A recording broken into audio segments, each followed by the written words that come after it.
talk about Reformation and Counter-Reformation.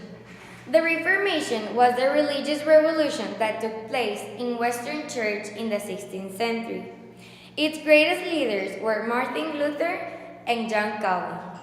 Having far-reaching political, economic, and social effects, the Reformation became the basis for the foundation of Protestantism, one of the three major branches of Christianity. The world of the late medieval Catholic Church, from which the 16th century reformers emerged, was a complex one. Over the centuries, the Church, particularly in the office of the papacy, had become deeply involved in the political life of Western Europe.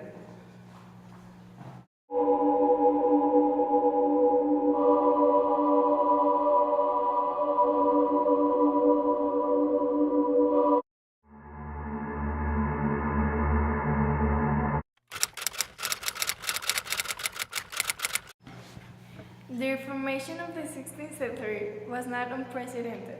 Reformers within the medieval church, such as Saint Francis, Peter Waldo, Jan Hus, and John Wycliffe, addressed abuses in the life of the church in the centuries before 1517. In the 16th century, Erasmus of Rotterdam, a great humanist scholar, was the chief proponent of liberal Catholic reform that attacked moral abuses and popular superstitions in the church.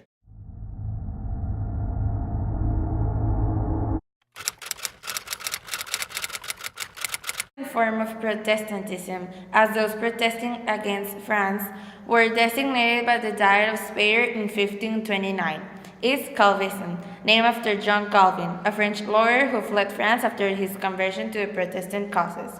The Reformation spread to other European countries over the course of the 18th century. By mid-century, Lutheranism continued to Northern Europe, Southern Europe, Eastern Europe, and offered a spread bed for even more radical varieties of Protestantism, because kings were weak, nobles strong, and cities new, and because religious pluralism had long existed.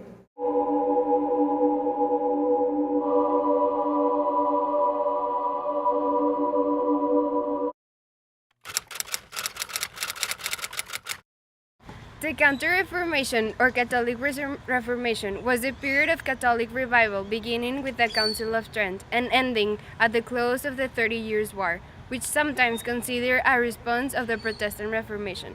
The Counter-Reformation was a comprehensive effort composed of four major elements: ecclesiastical or structural reconfiguration, religious orders, spiritual movements, and political dimensions.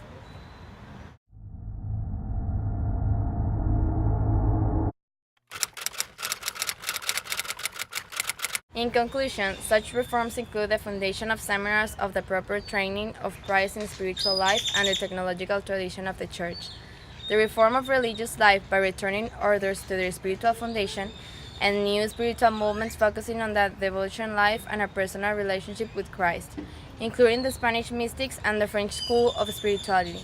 It also involved political activities that include the Roman Inquisition.